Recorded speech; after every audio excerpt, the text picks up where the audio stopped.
really why is because I was the boy who was abused, right? That was my identity.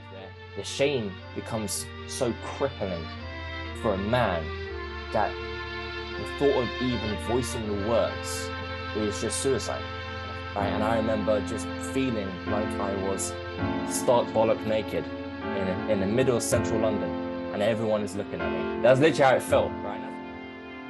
I'm standing in a circle of doubt, trying to get out.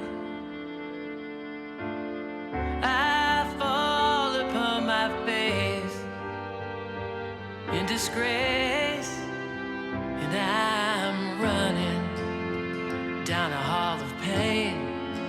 At least I'm out of the rain, pouring rain falls on me again and again. Oh, can I afford to cry? I paid the price for every lie, an eye for an eye. Oh,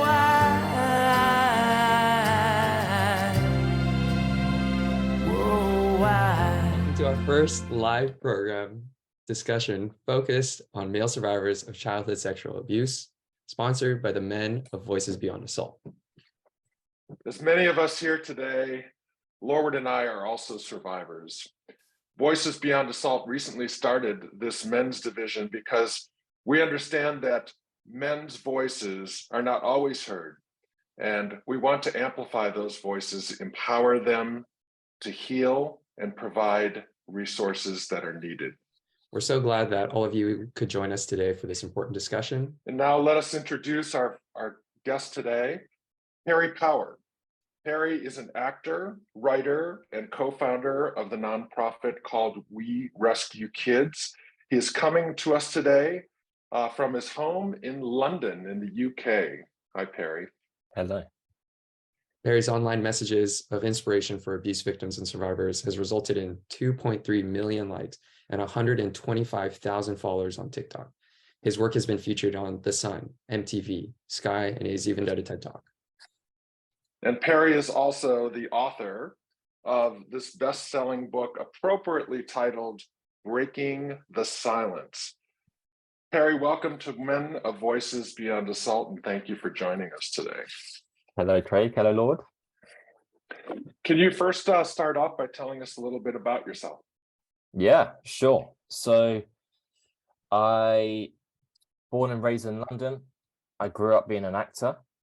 And I think if there's any creatives here, definitely born in the world of being a creative whilst trying to battle the family opinions of not following that path, because it's not the best path to follow, right? It's not lucrative. So I grew up with those battles, but I still followed through performing arts school. And I left home when I was 19 to kind of spread my own wings and fly. And that's been a long, winding journey to where I am now, really, with you guys on this, which is something I never thought I'd be doing in a million years. Yeah, and we're so glad and excited that you're here with us, Perry. We're so glad that you have been able to come along your journey. But could you tell us a little bit about your story, about why you're on this call today and what led you to inspire so many people? Yeah, sure. So I was, in a nutshell, I was sexually abused by my step-granddad. And that happened for over a year and a half, roughly.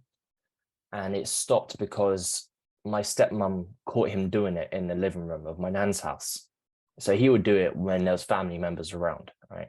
But she just happened to catch it, and she took me home. She told my dad. My dad confronted me about essentially, what was going on. And I told him what was going on. And then he said to me, right, okay, well, you're not going to go around there anymore. And you're not going to go tell your friends at school. You're not going to go tell your family. You don't go tell your biological mum. You're going to keep this to yourself. Okay, keep this at home. So that was really the start of a 12-year silence. And we'll cover this, I'm sure, at some points. But on that 12-year silence, I went through, a path that ended up becoming self-sabotaging, especially as a man, and with all these internal conflicts. And what ended up happening was in 2017, my dad, who by that point, he had become a very high functioning alcoholic. We didn't know. I knew because I used to help him fill up the vodka bottles with water, so no one would know. But that alcoholism led to very negative behaviors, led to diabetes, led to high blood pressure. Then that led to him having a heart attack June the 1st, 2017. And he passed away, and he was 48 years old. So he's a young soul. And I went through, obviously, a grieving process. And I ended up breaking my silence. And we're going to revisit things here, right? So some of these are a bit of a nutshell, but I ended up breaking my silence. And me breaking that silence basically started this snowball effect, which led me to where I am now. So what prompted you to break your silence in the first place? Well, I remember I was at home with my dog. My girlfriend at the time was at work in the pub. And I was on YouTube, and there was a new interview out with Ellen DeGeneres, and she was interviewing Lewis Howes. I don't think I've got his book here. No, it's in the other room. She was interviewing Lewis Howes, who had written a book called Master Masculinity. And she said to him, why have you written this book? And he said, well, because I was sexually abused as a kid. And that caused me to grow up into today's society as a man to wear these masks, these emotional masks. And in order for me to fit in order for me to run away from the problem. And he articulated it in a way that made me realize the path that I'd been going down. And it was just like that, right? And I remember just sort of sitting there. And I was maybe a couple of years into personal development, reading books, watching talks, expanding the awareness. And then when I was then aware of that journey that I'd taken, then I remember saying to myself, right, Perry, now that you know what's happened, dots are connecting here. What are you going to do about it now? Are you going to continue walking forward, right? Continue throughout life, continuing to wear masks now that you know what you're doing, as opposed to as before, it's more of a subconscious thing that you were doing? Or are you going to start taking these masks off? And I was like, well, I'm going to do that. And then I waited for my girlfriend to come home. And I said, right, Abby, we're going to go for a walk. We ended up going for a walk with our dog. And I remember that right there was when I said to her, I just blurted it out. I said to her about what happened. I don't really remember what I said. I remember how I felt. Right. And I remember just feeling like I was stark bollock naked in the middle of central London, and everyone is looking at me. That's literally how it felt. Right. And that's what vulnerability is. But she welcomed me with open arms. And there was three main, I say, silences that I broke, right? I broke that silence 3 times. Like the first time, nearly broke through. The second time was breaking through. And then the third time, boom, I was out, sort of freedom. But that was a main point that really started it. How did wearing those masks adversely affect you before you broke your silence? I remember where they really sort of came into effect. So I grew up, as we've said, in London, and I was going to school, going to college, and I remember at the time, I remember like knowing who I wanted to be. And it was a guy who was popular. It was a guy who slept with a bunch of girls, right? And it's basically loads of voids that wanted to be filled. And I wanted to be the popular kid. I wanted to be the guy to get attention. Now, but when I wanted that, I was actually, in reality, I had like 2 or 3 main friends. I didn't sort of venture out of that.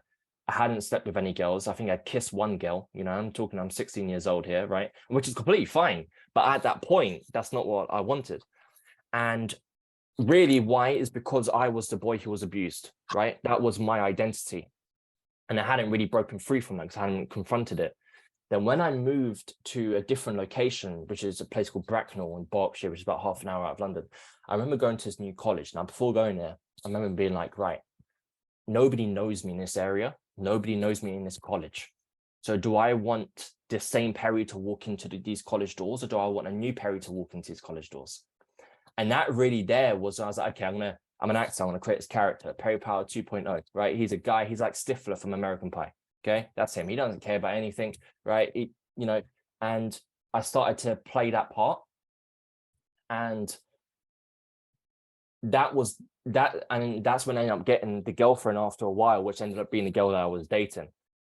But what I was doing is every single decision that I had made in order to how I respond to quote unquote alpha males back then, right? How I respond to women, how I respond to the teachers about work or showing up late. I'll show up late because I don't care, right? All different masks that I was wearing. Starting an American football team, getting it into the college league, right? As Lewis House calls it, I think he calls it the sports, something to do with a sports mask, right? Because that's what men need to be. We need to be sports people, right? We need to do a contact sport because that confirms of our masculinity. And that used to be the mask. That was like the very visible point of me wearing those masks, which reflected the reality that I was living in and the pain I had.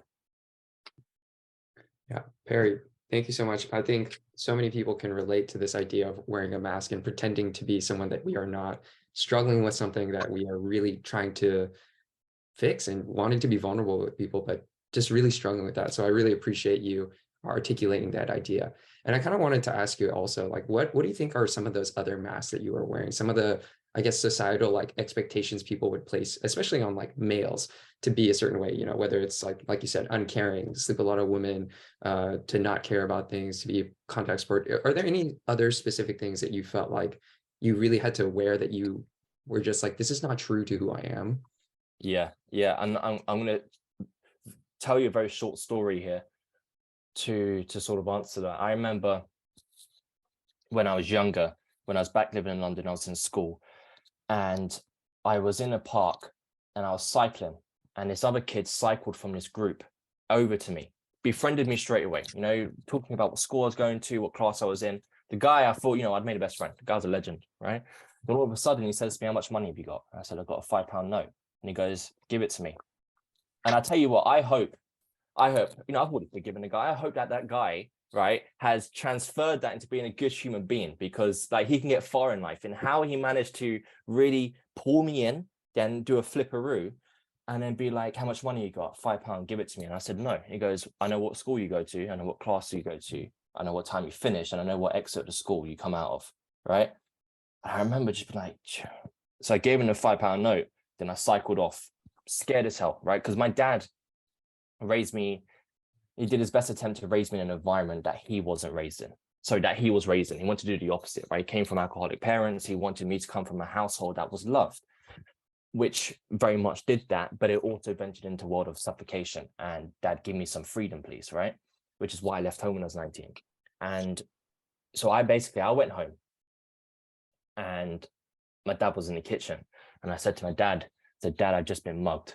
Now, my dad was a very typical London Cockney geezer man, hard man. And I said to him, Dad, I've been mugged. And he goes, what? I said, I just got mugged in a park. He goes, what park? I said, the park opposite the house. And I always remember this, right? And Elvis runs massive in my family. Elvis fanatics, right? So my dad wears big rings. And I remember him just turning the rings around like that, right? Walks past me, gets a baseball bat, goes, follow me. And then we walk into the park up to this group of people. And I said to him, he came from that group. At that point, I didn't know if he was there or not. And he just walks up to the group, right? Excuse my French, but this is how British people talk, right? And he just walks up to the group of people, puts up the baseball bat, goes, which one of you cunts robbed my son, right? And then all sort of looking at each other. And I recognize one of the girls, and I'm like, she's like, he went. We go back home. And he puts the baseball bat back, turns his rings around, turns around in the kitchen, points at me, goes, don't you ever let someone disrespect you like that. You don't let someone mug you, right? You need to stand up for yourself. And I remember that, like, he's even making me sort of like shake inside now, because I remember that so vividly, because it was like in that moment, I wasn't being a man before. To now, what I need to do is I need to grow up and start being a man. If there's confrontation, I don't shy away from confrontation. If someone wants to mug me, then you ain't mugging me, right? Which basically means I put my life on the line for another £5 note, right? But why? Because of my ego and masculinity needs to take charge, and that for me became this masculinity mask that I felt like I had to wear for so long after that event. And that's probably one of the most damaging ones that men could wear as well. Well, let's talk about your father a little bit, because I read the book, and you found out some things about your father that might explain him not wanting to talk about your abuse with your step granddad, and that also affected him. Can you tell us a little bit about that? Yeah. So earlier on, I said about how there was 3 main points where I spoke out to begin with. One was to my ex-girlfriend. The second time I went to this business mastermind conference, and there's like 7 other entrepreneurs there, and it was meant to just be, hey, my name is Perry, I run a fitness business. You know, this is 6 years ago. Hey Perry, I run a fitness business, I'm here to grow it. But instead, I didn't really say that, and I said about being abused as a kid, and I had no idea that was going to come out my mouth. But anyway, that was the second time. And the third time, I was driving home from that conference, and I felt like I was still in this bubble that had been expanded from these people who I wanted to be, right? So I was like, right, I need to share my story again, but I don't want to say it to every single Tom, Dick, and Harry. I want to say it once and it's out there. So I pulled over my car. Well, actually, I said, I'll do it when I get home. I'll do it when I get home. I'll do a video when I get home. And then the voice in my head was like, no, you won't. Because when you get home, you're going to walk in through your front door, you're going to step back into your comfort zone. And then you tell yourself a reason that you'll end up believing that's why you shouldn't do it. So I pulled my car over, got my phone out, put it on the dashboard, took me 7 takes, did a video, put it onto Facebook. Now that, as a side note, was the sort of catalyst of change. That's what really led to everything else. It's a big domino effect. But I then go to my family home, I speak to my stepmom, and she's like, we've seen the video, right? And I'm like, cool. And I remember at that point, I was like, I never really anticipated family to watch this. This is awkward. Okay, what are you going to say? And then she's like, we didn't know it went on for that long.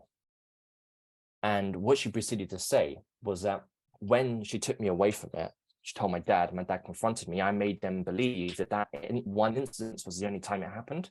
So that was an interesting fact that I found out. Then I go to my auntie's house, my dad's sister, and who's like another mother figure in my life. And she's there with my cousin, who's 5-6 years older than me, practically like a sister.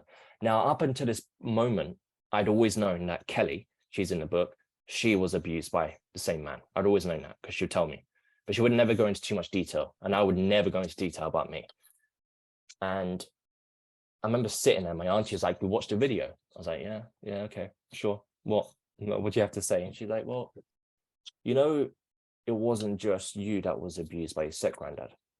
I said, no, Kelly was as well. She goes, but it wasn't just you two. It was someone else in the family just to protect privacy. And she goes, and it was your dad as well. And I remember sort of sitting back in the chair, and that's when all the dots connected. That's why it made sense why he went to alcohol. It made sense why whenever I brought it up, he would shut me down. It made sense why he told me to watch the film Spotlight about the Catholic priests and the cover-ups.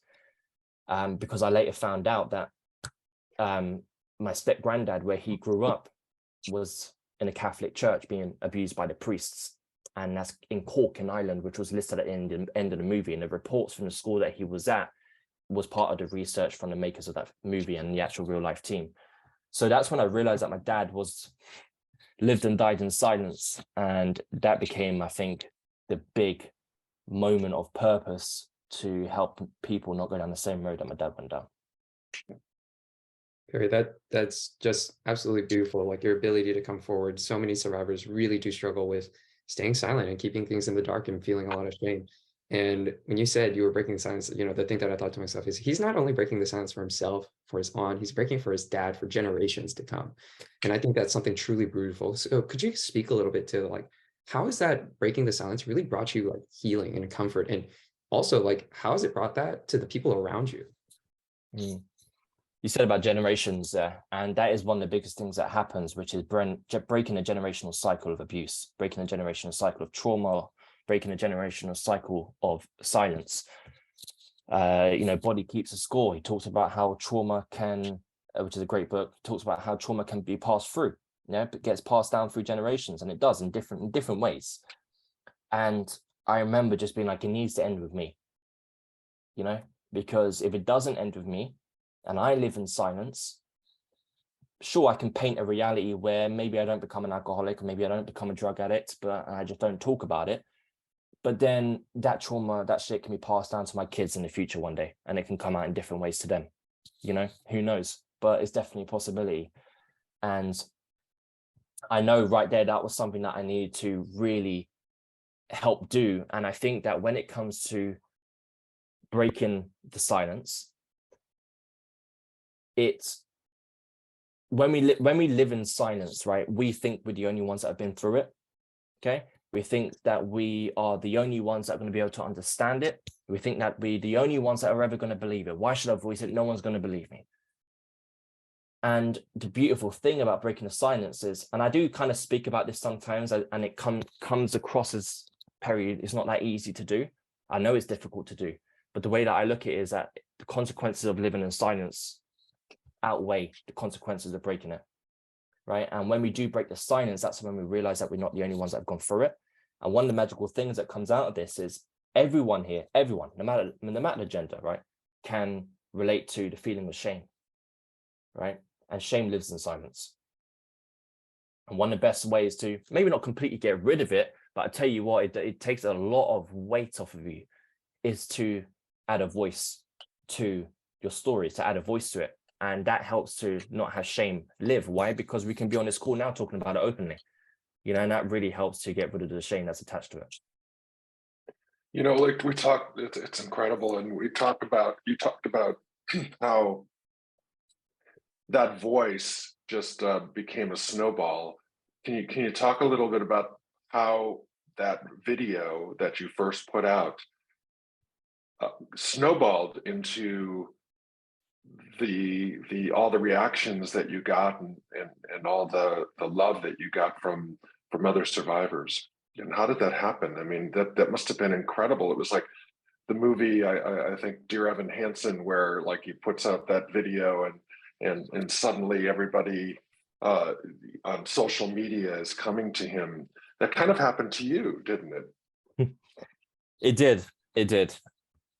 And it did start with that Facebook video.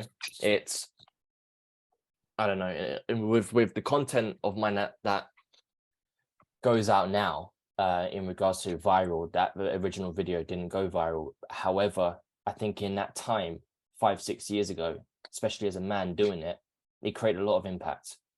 And I remember how I put that video out. I think there's a line, one end of it you got pain, the other end of it you got purpose. And I think that when we first break our silence, we're in a place of pain, right? And we need to get this off our chest. We need to do it for us. And then sometimes what starts to happen is the more you do that, then you shift into a place of purpose, and then it becomes a whole different reason as to why you're sharing that story. Okay.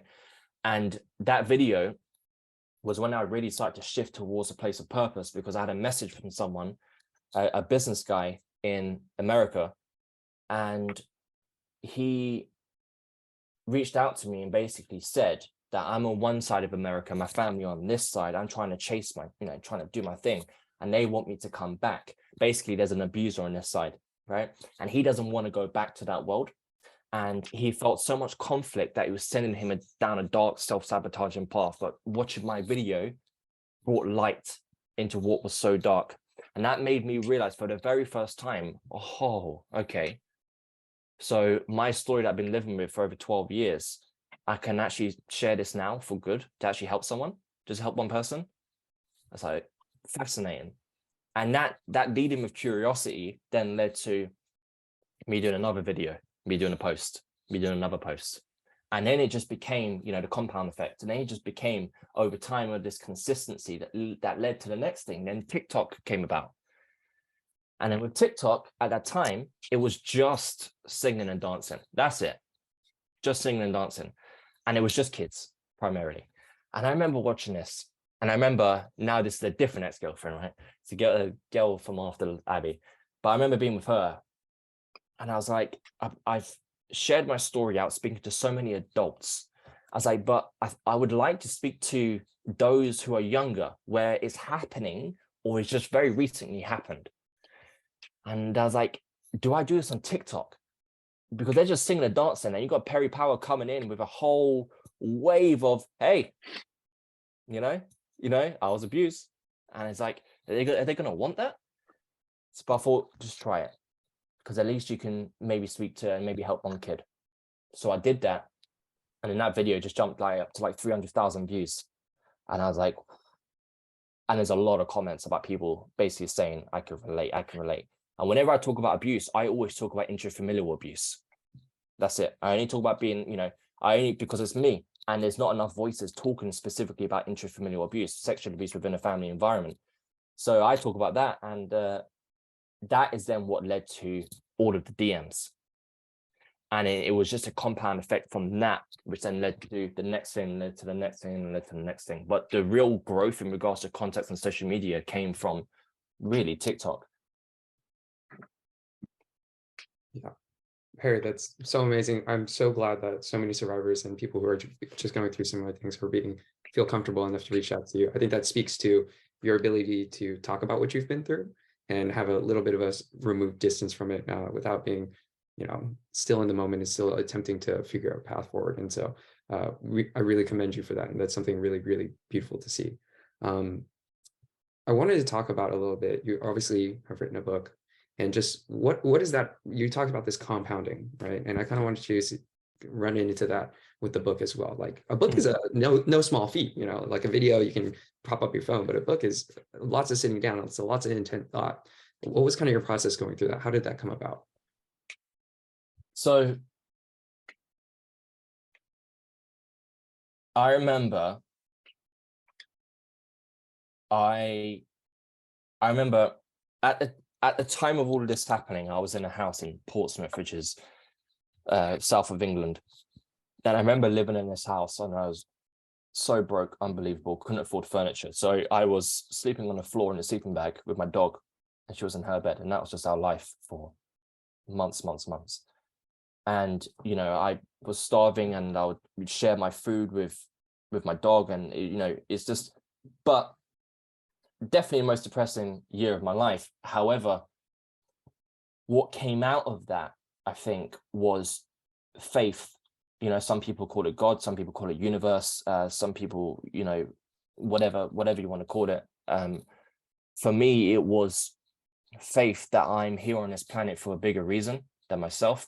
I'm here for a bigger purpose, and I'm here for something greater than myself. And, if I'm on a floor right now in a house, can't afford heating or anything, it's got to be for a reason, right? Got to be. There's got to be something from this that can lead into something. And that was when all the DMs started to come through. And I was like, Perry, instead of focusing on yourself, which can then lead to even further depression, how about you focus on someone else? How about you take yourself out of you and put it into someone else? And that's when I was then diving into the DMs on Instagram and people were just sharing their stories with me left, right, and center. I never asked. This is a beautiful thing about story sharing is if I share my story right now, I'm giving everyone that's listening the permission to go and share those, right? I don't have to say, go and share yours. You just know intuitively because I've just given you permission to do so. And now everyone reached out to me. Loads of, I'm talking, it ended up being thousands, right? It ended up being anywhere up to 50 DMs a day on Instagram. There was ridiculous amounts sharing their stories with me. And I then remember at the time, Jeffrey Epstein, there was a documentary on Netflix. And I remember being 2 episodes in, halfway through, I just ended up crying my eyes out. And there was a victim on there basically saying how, she's still a broken woman. She still hasn't found the light yet. But however, she's getting there. But she was saying about how she couldn't speak out because she felt like she couldn't break that silence because of who Jeffrey Epstein was. Okay, she couldn't speak out. And I remember, I think come back to the compound effect. I think when you'd always find a way through. If you keep on attacking something and you spent, 600 ways to find a resolution and you haven't yet, keep going, you will find one. That's the same thing with sharing my story. And then it led to, what about writing a book? I don't know. I've never written a book before. How difficult is that going to be? It's going to be difficult, I'm sure, but does that mean you can't do it? No. Okay, cool. I was like, okay. And I was looking at the girl on the screen, had it paused. And I was like, I need to write my book for people like her. I have to. Or do something. So then I remember then, I was like, okay. So I then got about 20 or 30 of my books down from the shelf, looked at how every single one of them wrote their book, the style that they wrote it in, how they structured it. then attacked my book, and then I wrote that in 30 days, right?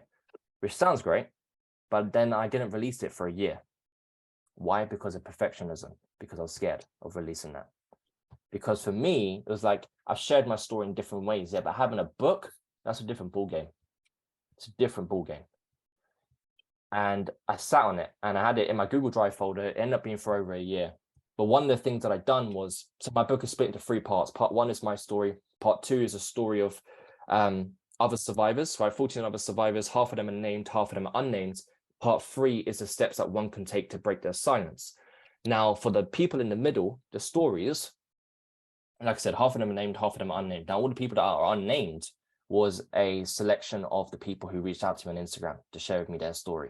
And they said that they wanted to be part of the book to break their silence and use that as a platform. And yeah, but a year later, then I remember waking up. I'm in a different place now.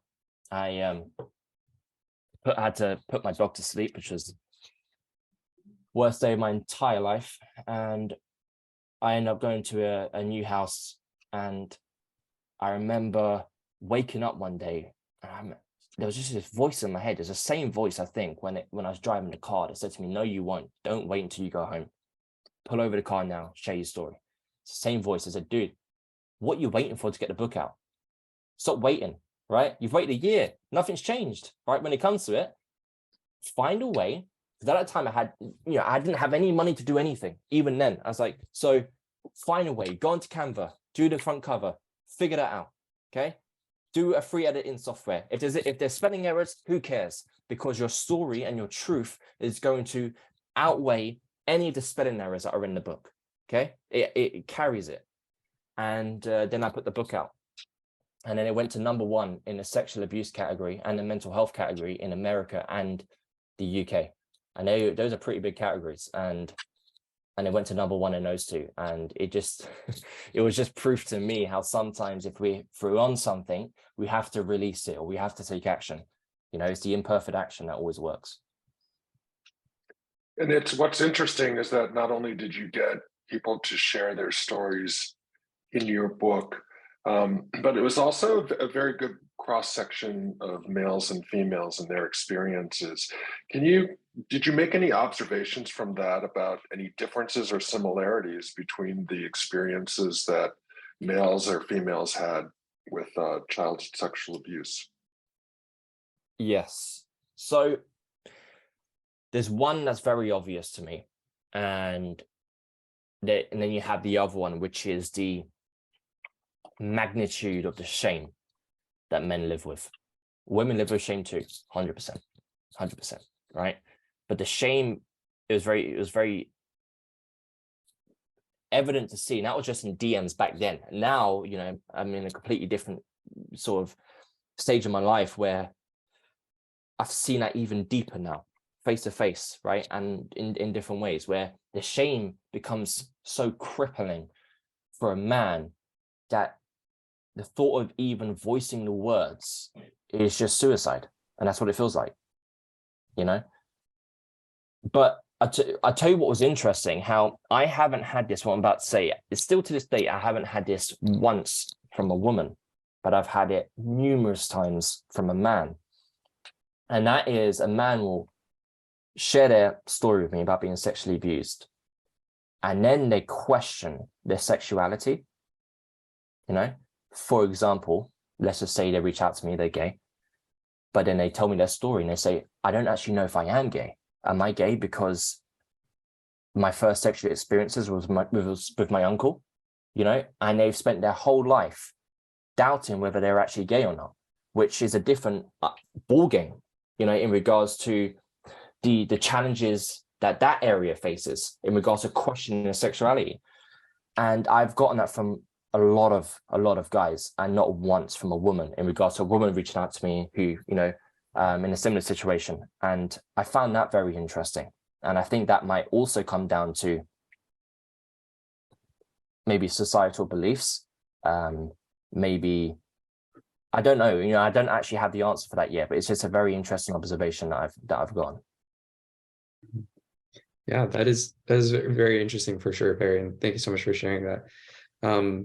Barry, you've done so much work to empower survivors, to break silence, to make videos, to push your content out there. You've written a book. You've done so many great and grand things that we're so proud of and we're so amazed by. And we want to know, like, what are your plans going forward? Like, what have you yet to accomplish that you're like, maybe I'll dabble in this just a little bit. So there's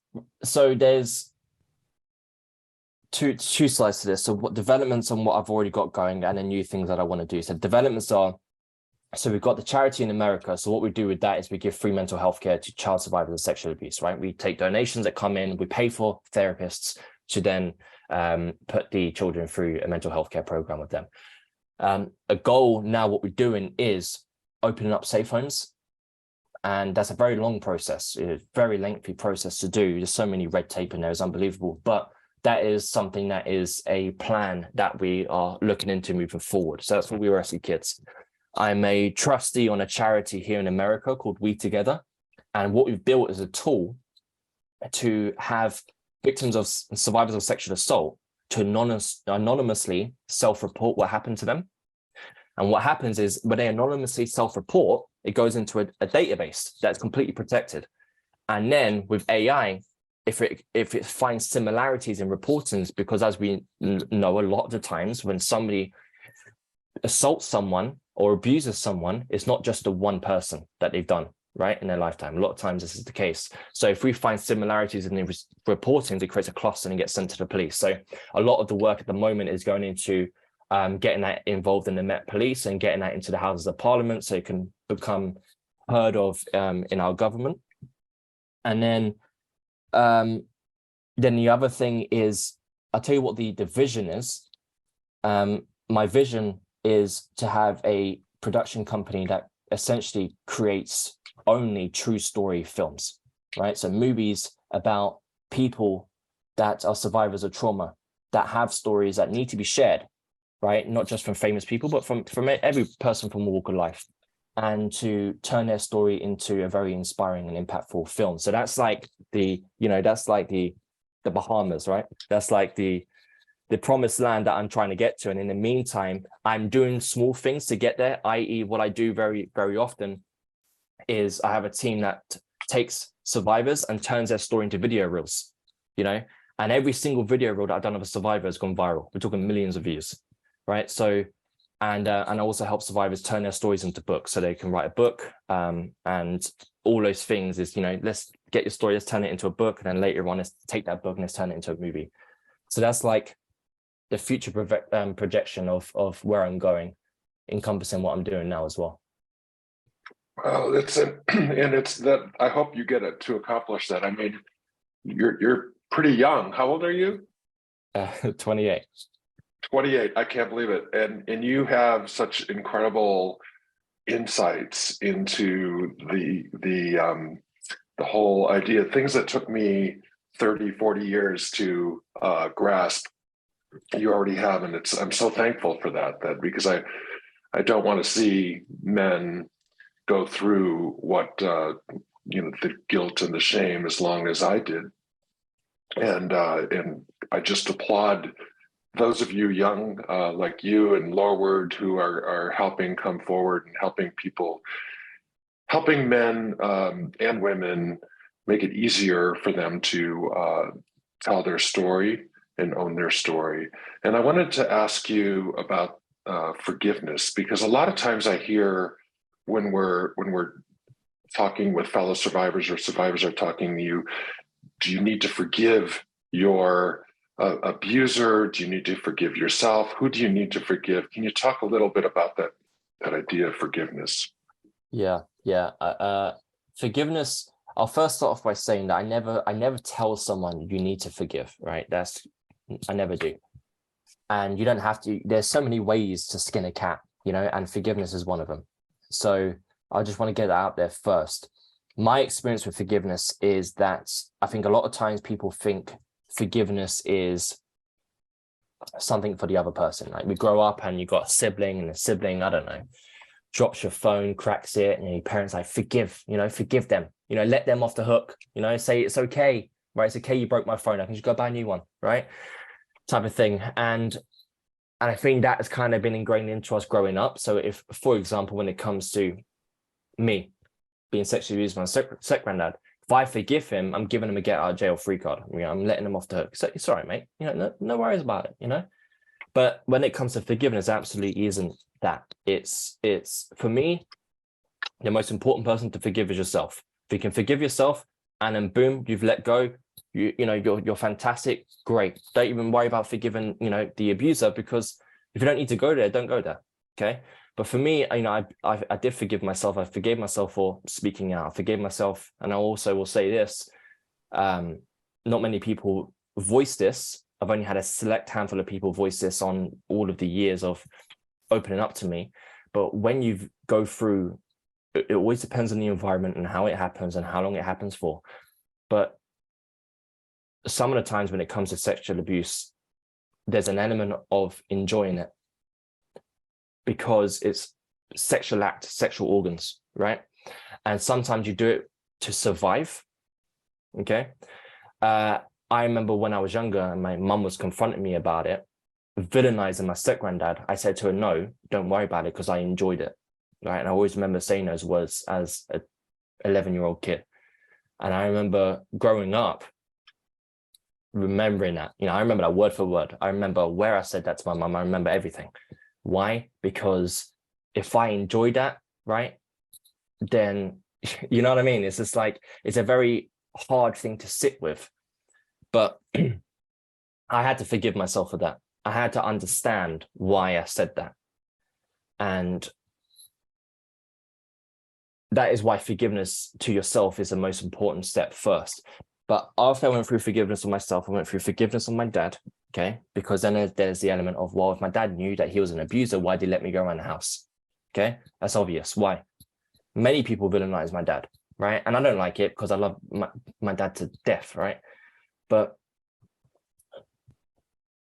it's not, the thing is, when it comes to sexual abuse within the family environment, it's never black and white. There's so many colors to that palette, right? It's like, it's just not, for somebody who hasn't gone through sexual abuse within a family environment, can't fully understand what it's like for a family member to go through it. And that's the kind of answer I give when it comes to my dad and when it comes to me. Then it was about forgiving my step-granddad. And I was like, do I want to do that? And I was like, well, how about you try?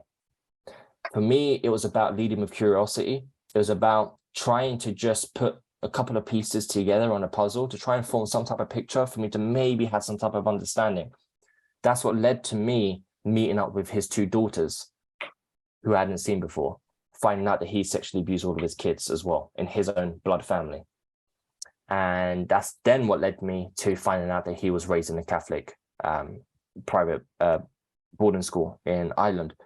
And finding all of this out, it allowed me to let go, right? It allowed me to forgive, and it allowed me to move forward. So when it comes to forgiveness, if people are toying around with it, I really want to urge that it's nothing to do with them, it's everything to do with you. And if it allows you to let go, doesn't matter about what anybody else thinks. It's just about your own healing journey moving forward. Great. Greg, do you want to take this?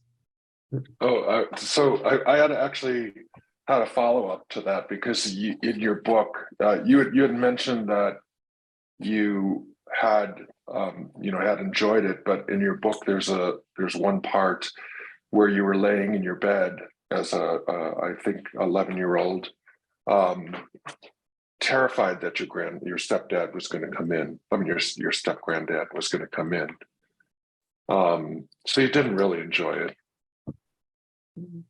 Yeah. And that's the interesting thing, isn't it? When it comes to innocent children, when it comes to grooming, right?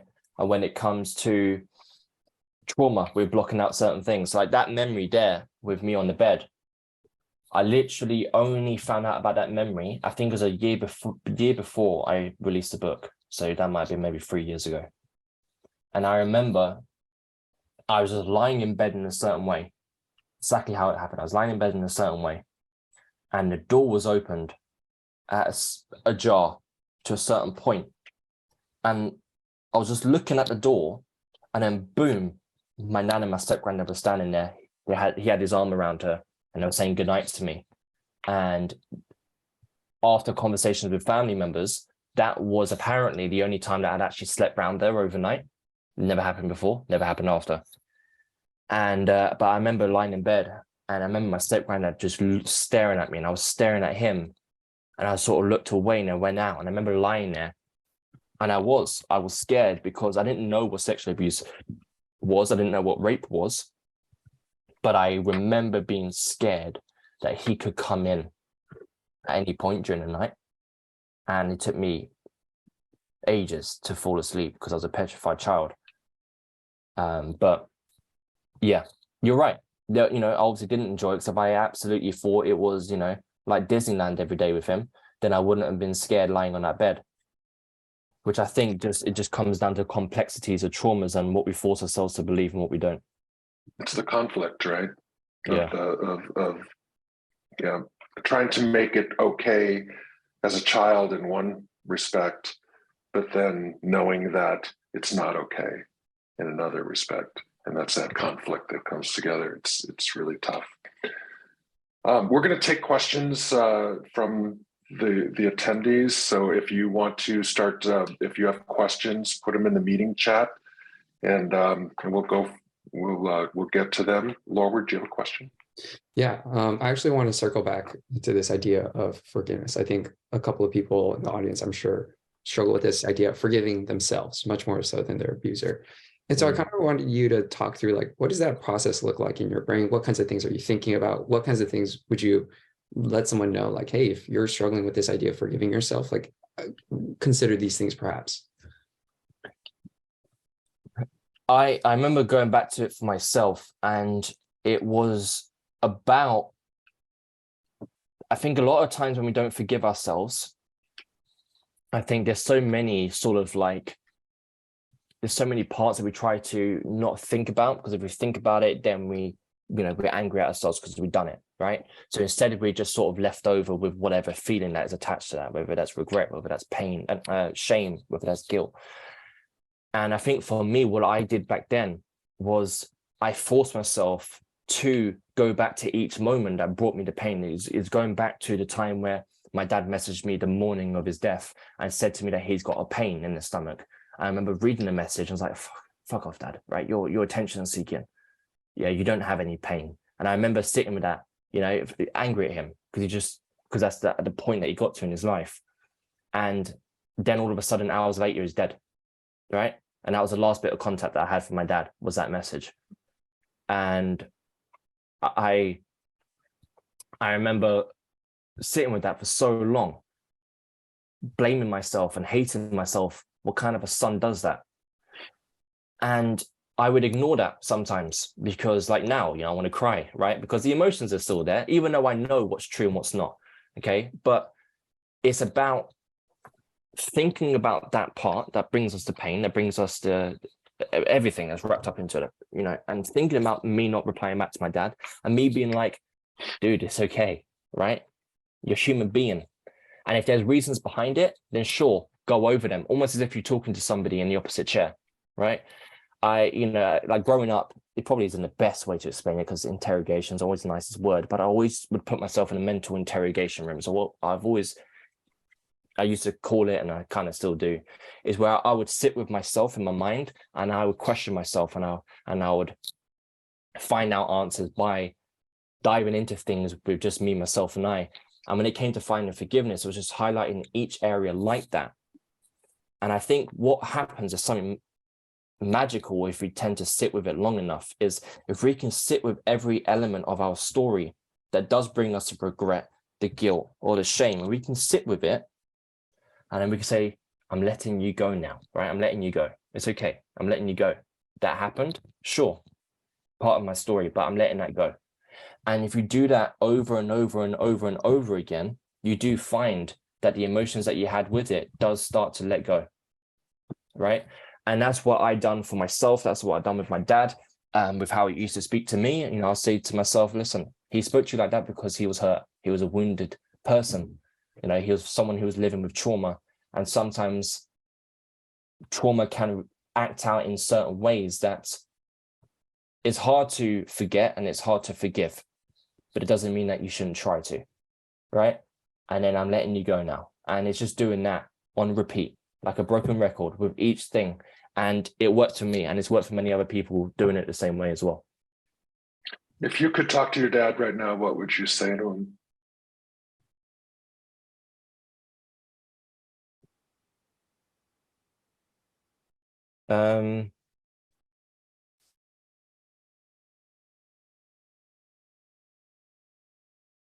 I think looking back, I think the biggest thing that my dad was probably ridden with was guilt, because he put his son into an environment where he then was sexually abused, right? And I think a lot of the stuff is guilt that he had, because again, it wasn't just me, it was other family members too, and he knew that. And I think that if he was here, I wouldn't necessarily go into the details and ask him just, Dad, do you want to share your story with me, mate? Come on, right? I would just say to him that what he went through and how things panned out in the life that you've lived, that none of that was your fault. And he will know exactly what I'm saying by just saying that. And just say it wasn't your fault. I understand. And I forgive you. And that's it. Yeah. Again, you are Craig fucking question. No, coming out of a heavy. I'm yeah, I know. Starting to tear up here. No, but I think I've made very many people, the parents who preceded you, the generations that came before you, I think they would see the man you are today, the man you are becoming, everything that you've gone through, and they would be very proud of you. And I could say that with a lot of conviction in my heart. So I appreciate that. Done a lot of work, and again, your impact is still growing, and we're so excited. I'm gonna try and come back from that question to ask some questions from the crowd. Obviously, we kind of touched on this just a little bit, but how have you dealt with just like these really toxic masculine ideals, a lot of the social stigmas, fighting against those things, kind of like we had talked about the masks, and what a little bit of advice you have for people who are trying to fight against those things as well? You'll notice that I tend to do this a lot. I tend to go back to my own example of how I done it, because that makes me more comfortable than telling someone to maybe do it. I always break that rule sometimes when it comes to, which I will cover in this call, with the ways to break your silence, because that I think is something that's very worth people knowing about. But I think for me, two things happened. One, I think a lot of people tend to go out there to try and find out who they are, whereas we are already one. Like we already are here, and we already do exist. We just have to start peeling back the layers of the onion to find out who that person is. And I can do that sitting in this chair, and I had to find out who I was, and that is the guy who doesn't like violence, whereas my dad will throw fists. I don't, I think I've thrown my fist once in my life, and I don't remember, right? I remember when I threw my fist at this one guy back in school, I just started apologizing to him, and I'm so sorry, and I just felt like the worst human being in the world, right? I mean, and I did that because my dad was in the back of my head because of what he'd done to me before that, right?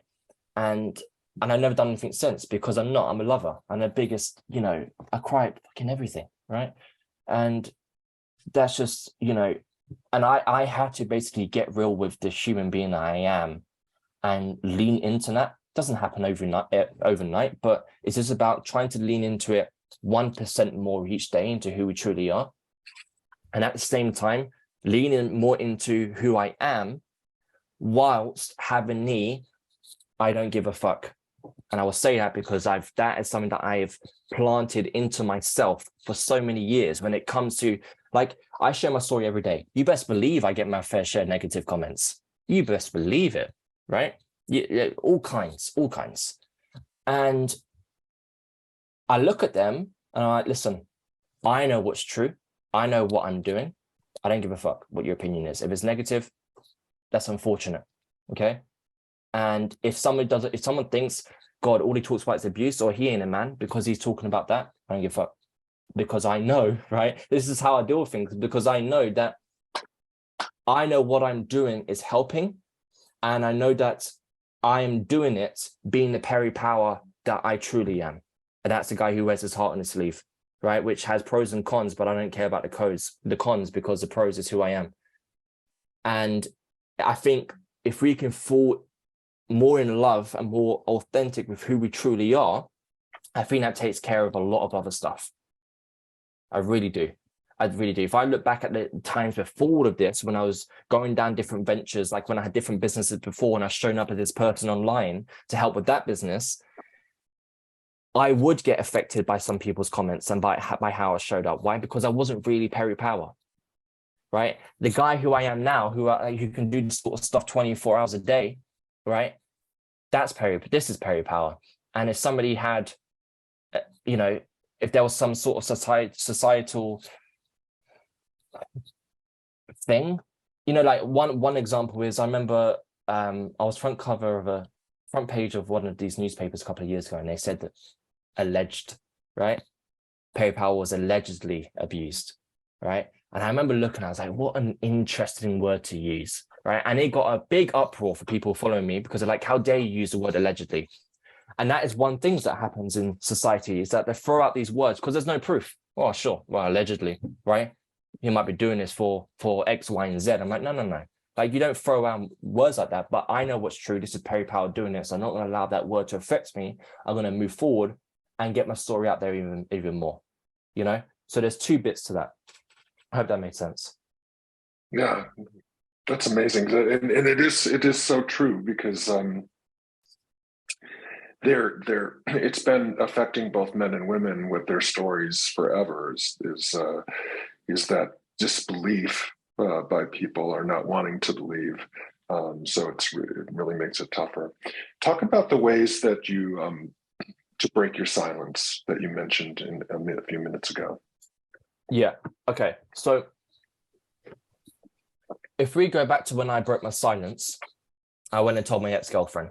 And now a lot of people who hear my story, but okay, so Perry says to break my silence, so I'm going to go and tell my partner.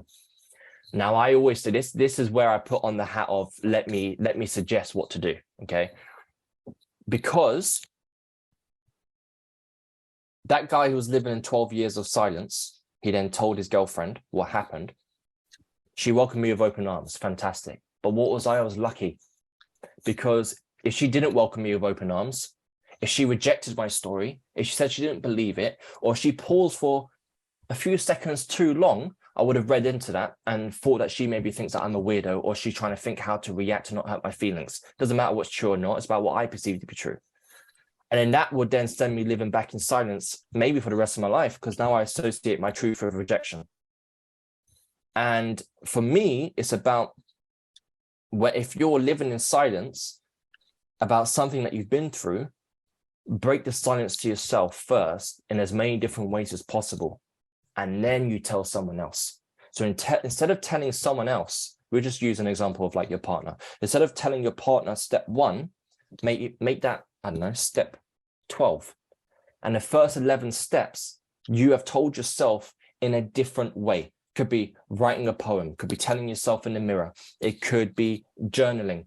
It could be doing a bit of art. One example is if we see a canvas with paint splattered all over it, some people don't understand, like, what is this art? But how do you not know that the painter has been living in silence for 24 years, and the way they broke their silence is through the array of paints that you see on that canvas, right? And that's an expression of emotions. So each single time you share your story with yourself, you're taking ownership over what happened, you're taking ownership over your truth and over your story. Then when it comes to telling someone else, you're in a completely different position when you're telling them, right? You're not seeking validation, because if they don't give it to you, that's outside of your control. It's about trying to put yourself into a position where you can share your story without seeking validation or approval or belief from someone else. You simply just putting it on the table. They can take it or they can leave it. Doesn't matter. You know what your truth is. You know what your story is. So that's how I suggest anyone to break their silence, is to themselves first and then to someone else. Yeah. Perry, I wanted to ask a question from the audience is, did you ever feel like you had any like male trauma bonding with your abuser?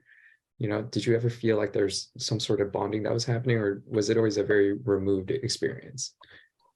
He, like, outside of those, you know, he was like a master groomer. He would take me to the pub. He would let me drink his Guinness and his ales when the bum wasn't looking, crisps, pool. When we was at home and my dad said you can't have a chalk ice, right? He would go and get a chalk ice and make me have it in private. You know, so he positioned himself as being, you know, the hero really of my story, which caused me to idolize him. Grooming, yeah, for sure.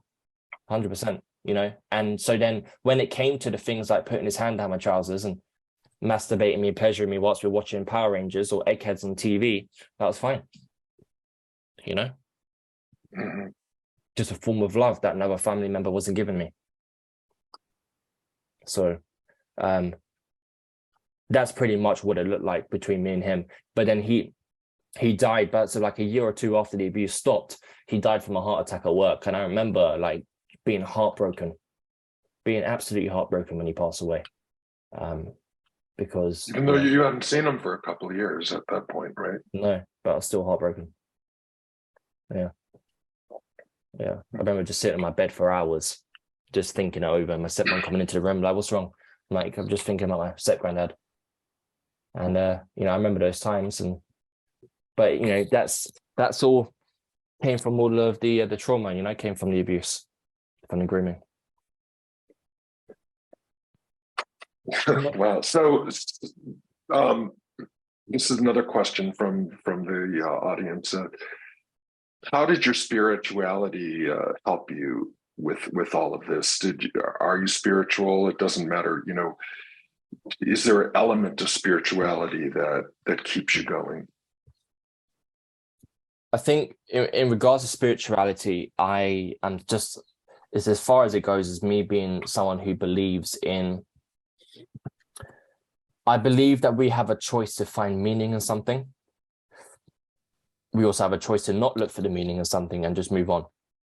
I make the choice of finding meaning in all of the chapters that I've lived, maybe a chapter that I'm currently living, because it's that meaning that allows me, that gives me the faith to push through, because it's happening for a reason, you know. Like when I was alone in the Portsmouth house, why didn't I go through a suicide? There's probably a couple of reasons, but I know one of them was because my faith in that I'm here for a reason speaks volumes, and I need to continue forward, because soon the next chapter of my life is going to start, and there's no way it's going to be the same as this one. And it has helped me get through a lot, for sure. Believing that there's a higher power, believing there's a meaning, you know, whatever word you want to use. So what would your, go ahead, I'm sorry, Lord.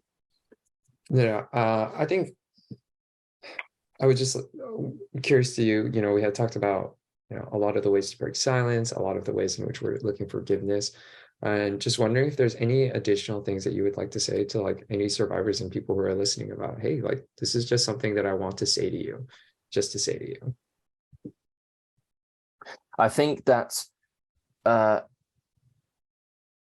think a lot of the times when it comes to a survivor of abuse, you know, within a family, I'll say this just very quickly, just in case there's someone in here that can resonate, that I think a lot of times when we have a story that is surrounding abuse within a family and we speak out, we have these sort of complications in our head of what's going to happen to the family.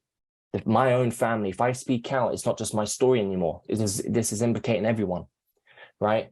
And then it's almost as if like they turn from being a victim to then being a villain by the family, and then they get outcasted. This happens a lot of times. And I always say that, which is why they stay in silence, because of the fear of that happening. And I always say that if your family was to turn their back on you once you've spoken out, that says more about them than it does you, right? Because your family should be sticking by you, by your side, for your truth, for your story, because that is what matters. And if they're going to turn away from you, outcast you from the family, then you need to make sure that a loving and protective and supportive family comes from you instead. I'm fortunate that I've got a loving family that stood by my side, but there's many people out there who don't have that, which is why they're going to make sure family comes from them. You know, because I'm like, if you're going to stay in silence to protect that maybe from happening, You know, you can't be happy with family members that you know wouldn't have your back when shit hits the fan to still be around you, you know? So I wanted to voice that, and then also voice the concept of owning our story. I think that a lot of the times we try to change our story or running away from our story. But I think when we've been through abuse, when we've been through assault, I think we need to own that part of our story. Because then what happens is if we can own our story, then we can own our life. And that transition is essentially taking our power back, right? And then we become powerful to then live the life that we want to live. But if we don't do that, and we haven't moved on from what's happened, and we were a victim of that situation from what's happened, then we are still almost being like a puppet of the trauma that we have. And it can be very, you know, I was like that. I was there myself. And we have to break free from those chains by all the things that we've talked about on this call, plus everything else that, you know, Voice Beyond the Soul, like you guys are doing, and do everything in order for you to move forward, to then take ownership of your life as well. I want to jump back to what you just said, because I would like to have you dive into that a little bit more, because I haven't heard this concept, the family within. Can you explain that a little bit? The family within. Yes. You said create a family within if you don't have a family outside. I see.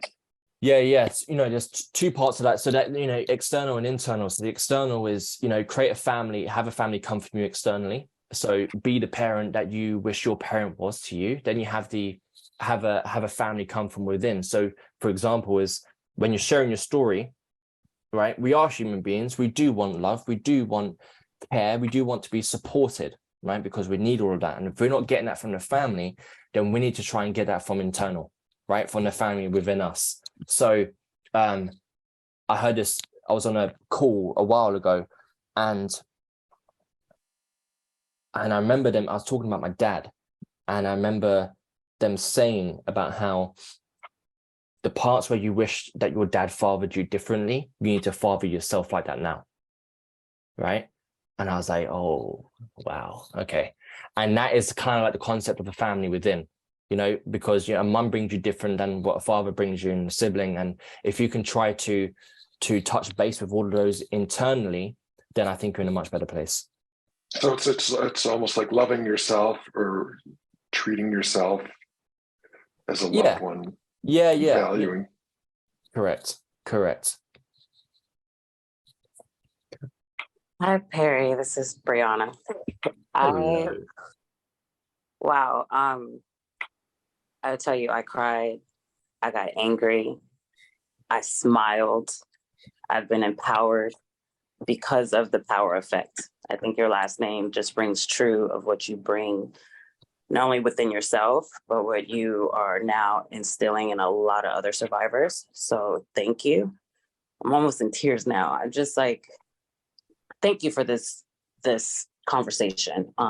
You really have made me feel like now Men of Voices Beyond Assault makes so much sense. You know, I always knew it made sense because I have friends. The reason why I started the organization, I have, you know, male friends that are still in silence. And I'm just so honored that Lorward and Craig really stepped up and was like, let's do this. And you have just like put the cherry on top of what this Men of Voices Beyond Assault means. So thank you. That's all I wanted to say. I appreciate you saying that. But my eyes are red. I'm like, I just really thank you for your time. And I really look forward to building with you and your organization and the work that you do, partnering with you in some way in Los Angeles and around the world. I really look forward to speaking with you again. But thank you so much for everything you've brought to this conversation, to my heart, to the hearts of everybody that's on here and the hearts of everybody that's going to listen. I really appreciate you. That's so kind. I'll tell you what, I love Americans so much because they say like you guys just say what's on your heart, but us Brits are like, thanks for that. You know? All right. Oh. No, I appreciate that. That's very kind of you, and thank you for having me on here. And further to what you're saying, you guys are doing the right thing for sure in regards to men. You know, there's not enough organizations out there with a focus on men, and I think it's perfect what you guys are doing. Thank you so much. And I do recommend anybody that you can get this on like I got it on Amazon, Breaking the Silence, and I love the whole term breaking the silence, because it's always something that I've like struggled with the words when I first came forward and accepted what happened to me and started telling my story. It's a great way to coin that term, and we really thank you, Perry. And it's amazing, and I'm very thankful to count you as a friend as well. We've hung out in London Yes, we have. recently. Yeah. And had very serious conversation. I'm surprised the waiters they did kind of stay away from us, I think, at one point, No. because we were so intense. That's But it. I really appreciate you sharing your honesty, your passion, and your healing journey with all of us. It's been incredible. And is there any last thing you would like to say to your fellow survivors? Quick interjection here, right before Perry says something to fellow survivors. Just a quick little blurb, a quick answer to this one. We have someone in the messages who's saying, "I've been living in silence for so long now. I haven't been able to allow myself to break free. How can I do this now? And what does this matter?"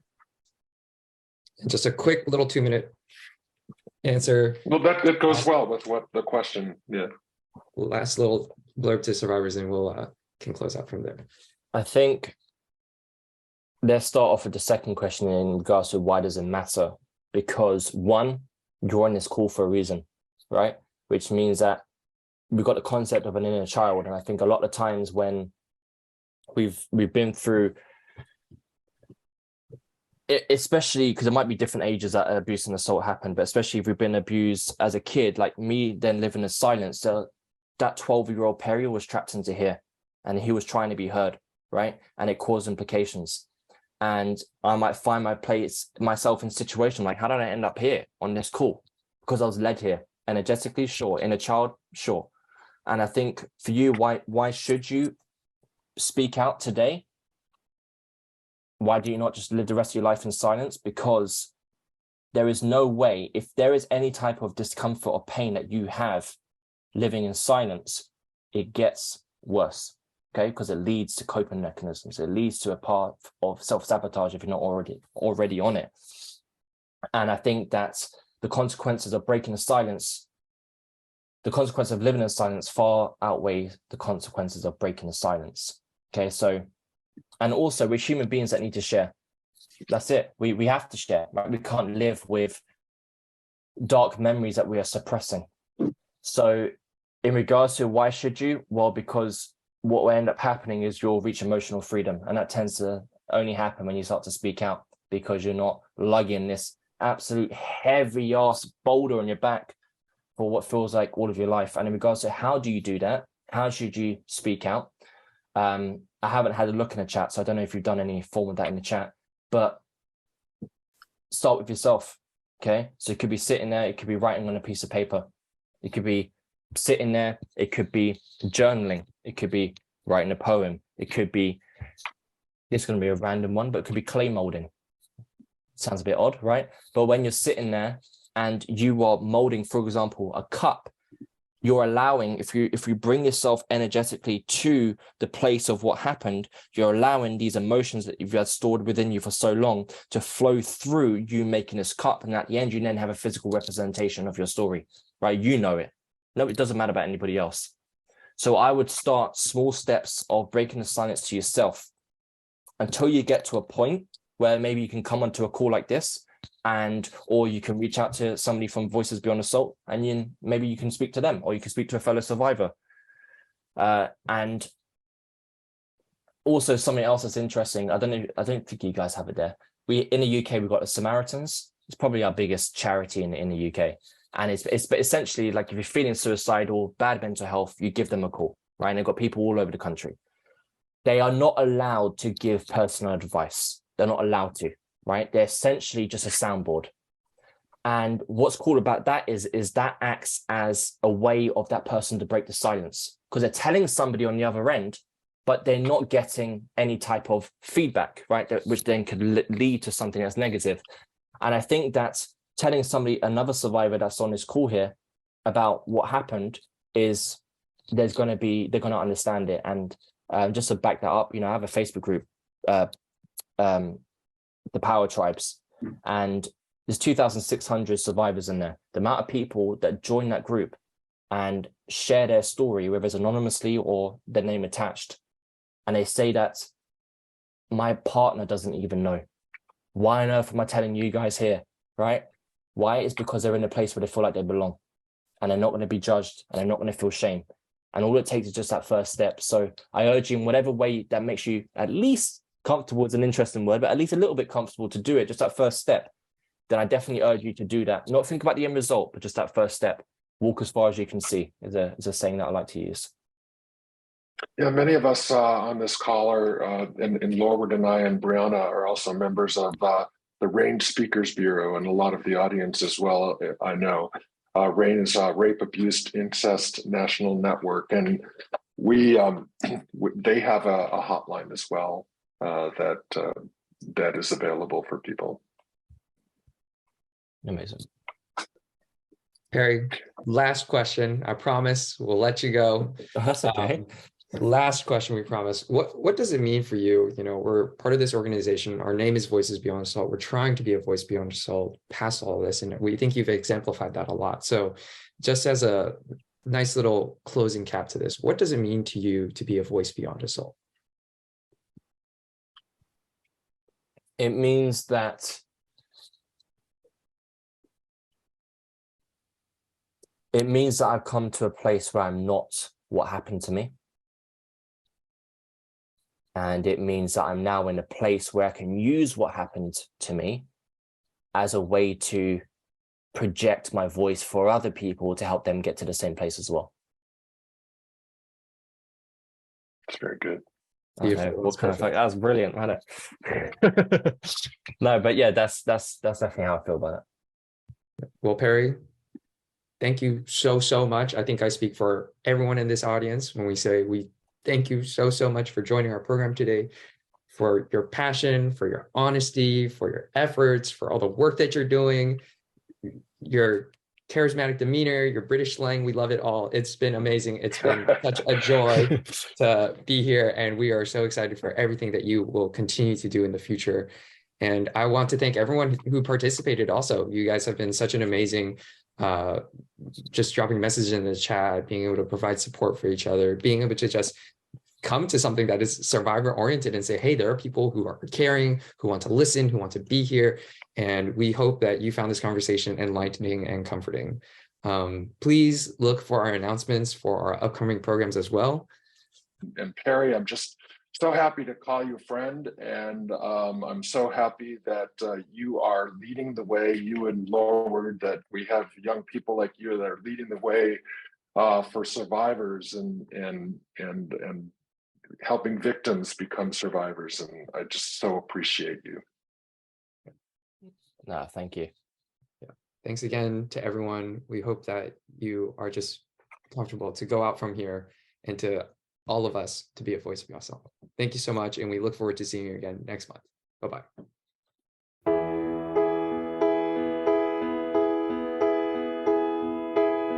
Hands on my chin, I was lost and looking in the glass of time.